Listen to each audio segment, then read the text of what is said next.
Ah, merde.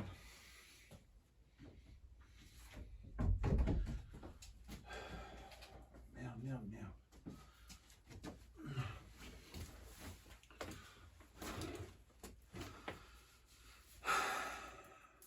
Salut. Ouais, bon, on va faire un petit retour en arrière quand même. Parce que là, je pense que vous êtes un peu perdu. Ouais, c'est mieux. Allez, je vous explique. Bon, alors vous vous doutez bien que comme tous les enfants, on est dans les années 90. Bah, quand tu commences à tomber fan de bagnole, c'est à cause des films, des jeux vidéo, etc. Et j'ai la particularité d'aimer beaucoup les Peugeot. Je vous l'expliquerai pas particulièrement, je n'ai pas d'autres arguments, mais oui, ben j'aime les Peugeot. Et c'est comme ça. Du coup, j'en ai eu quelques-unes et voilà, c'est comme ça. J'ai eu plein de Peugeot. Et étrangement, elles sont toutes blanches. Mais mon dévolu s'est jeté sur un modèle récemment. Voilà. Vous imaginez bien. Aussi, ce modèle, bon, c'est une grande diffusion, mais il y a une raison précise. Pourquoi ce modèle particulièrement? Et bah oui, c'est ça. C'est exactement ça. Et oui, c'est un film que j'ai bien apprécié. Hein.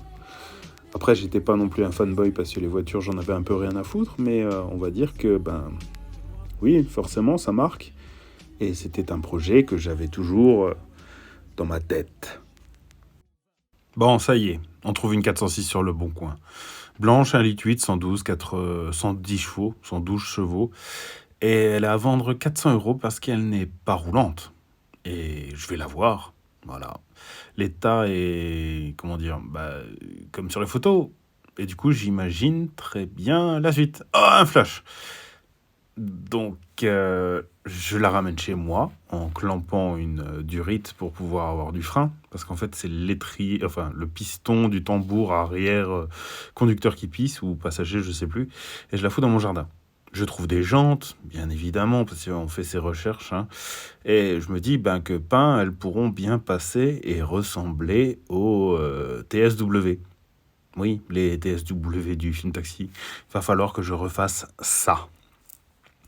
Donc je les monte dessus et je me dis ouais, ça a du potentiel, il faudra juste qu'elle soit rabaissée et que les jantes soient repeintes.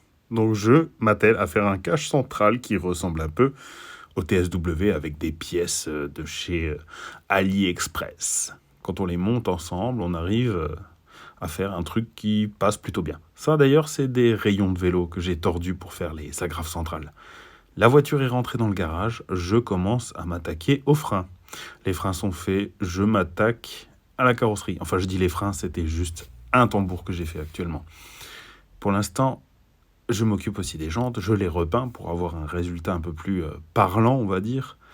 Et je me rends compte que ben, elle a un coin rouillé. Mon doigt est passé à travers quand j'ai tapé. Bon bref, on s'en occupera plus tard. Le tableau de bord n'est pas totalement éclairé la nuit. Je m'en occupe, je mets des LED. C'est très bien. Allez, on essaye avec les jantes. C'est très joli. Ouais, très joli.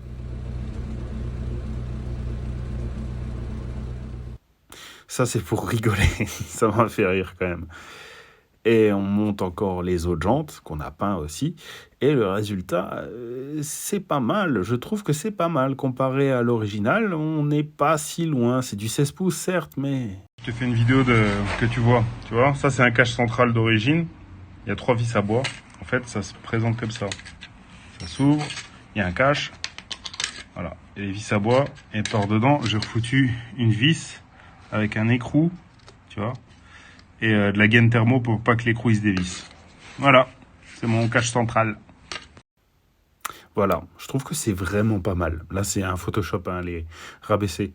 Et cette caisse me plaît hein, de plus en plus. Là, il y a des angles, elle est terrible. Bon allez, on s'occupe de la rouille. On découpe, on décape, on traite. Voilà, la pièce qu'il faut faire à peu de choses près. Hein. Et on la fait, on la maintient, et on la soude. On ponce les soudures parce que voilà, elles sont pas très propres. Et après, on protège et on repeint et on voit plus rien. Même à l'intérieur, c'est soudé et protégé, bien évidemment.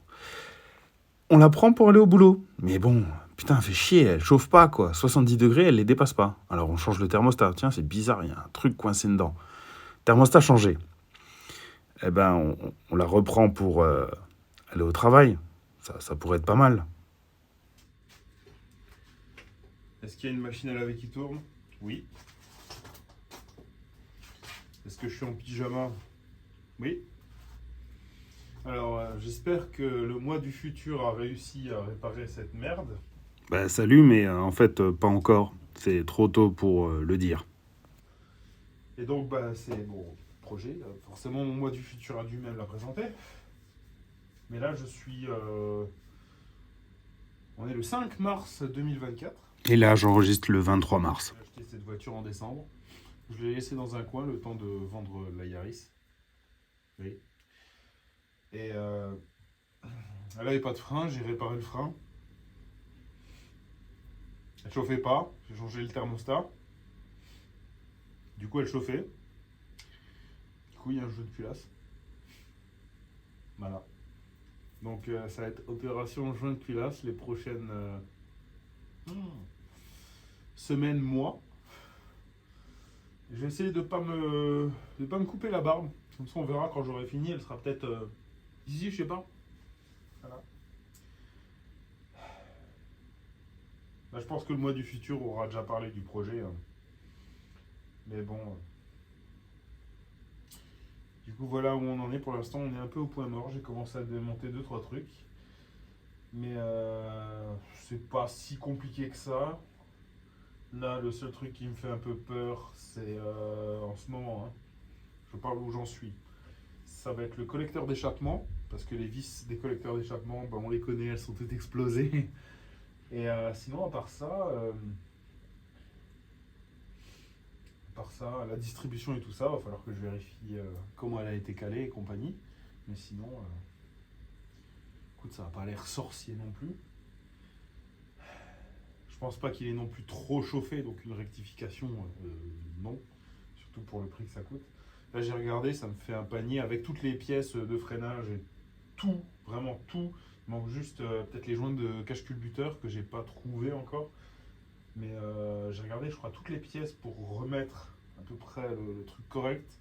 J'en aurais pour 230 € et c'est pas excessif.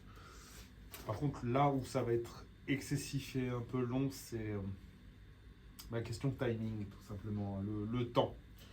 J'ai pas énormément de temps. Déjà, c'est déjà merveilleux que je tourne cette petite partie alors que là, ça doit faire de nouveau 4 mois, 5 mois que j'ai pas fait de vidéo. Donc là, c'est un peu... ça va être une vidéo de longue haleine, un peu comme la Mercedes. Je pense que je vais commencer à filmer dès que je fais quelque chose dessus. Voilà. Bon, alors, petite mise au point, hein, j'ai fait la locomotive. J'ai fait la locomotive sur cette auto. Et quand je dis j'ai fait la locomotive, qu'est-ce que ça veut dire? Ça veut dire que je l'ai prise pour aller au travail et d'un coup elle m'a fumé blanc comme c'est pas permis et elle a dégueulé tout le liquide de refroidissement. Et là je me suis dit bon, joint de culasse. Surprise! Voilà. Voilà, vous comprenez mon problème. Donc ça va être la surprise.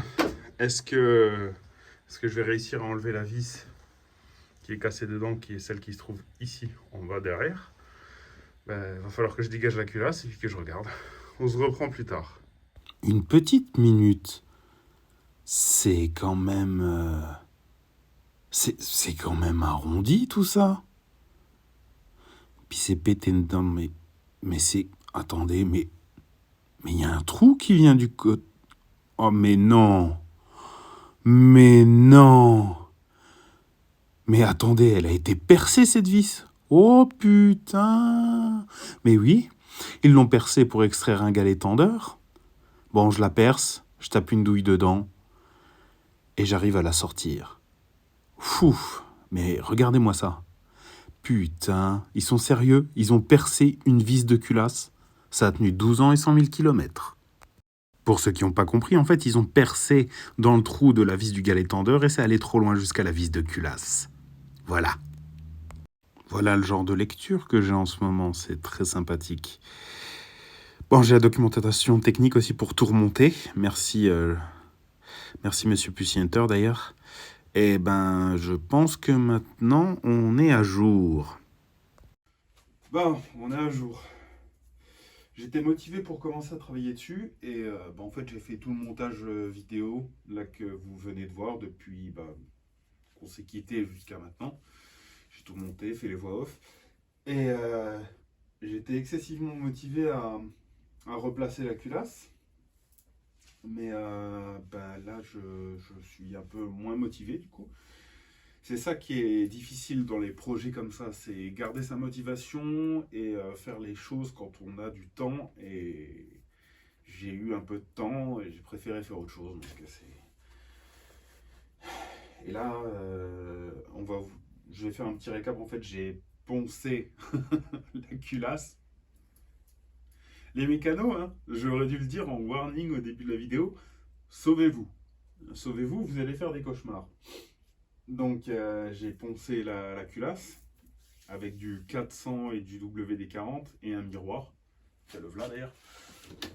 Voilà. En fait, je me suis dit quelle est la chose la plus plate et régulière du monde. Un miroir. Donc j'ai pris un miroir. Oh quel beau gosse. J'ai mis du papier à poncer enroulé dessus. Posé. Appuyé tout doucement et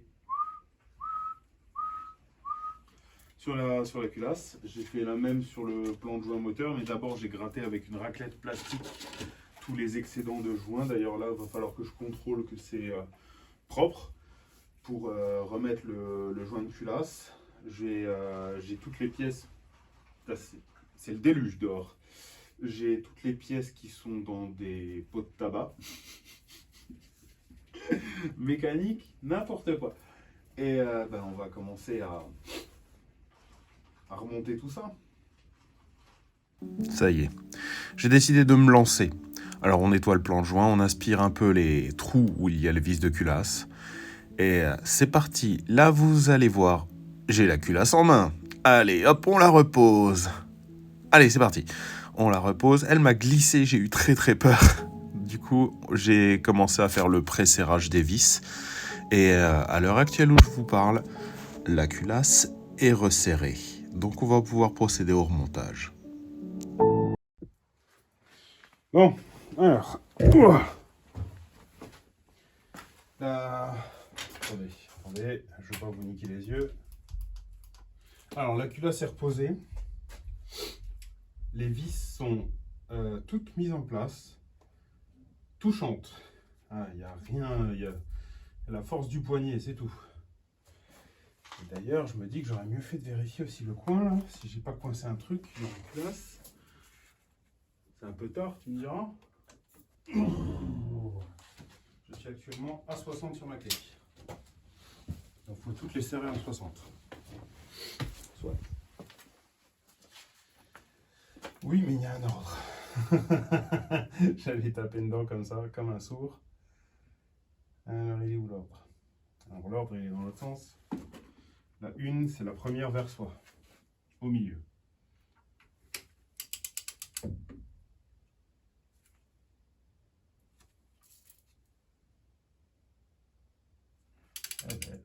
Ouais, là, c'est juste un extrait de ce que j'ai fait. Hein, parce qu'il n'y a pas la totalité, j'ai pas tout filmé. Mais c'est terminé. Voilà. Comme ça, vous avez pu voir à peu près comment j'ai procédé au tout départ.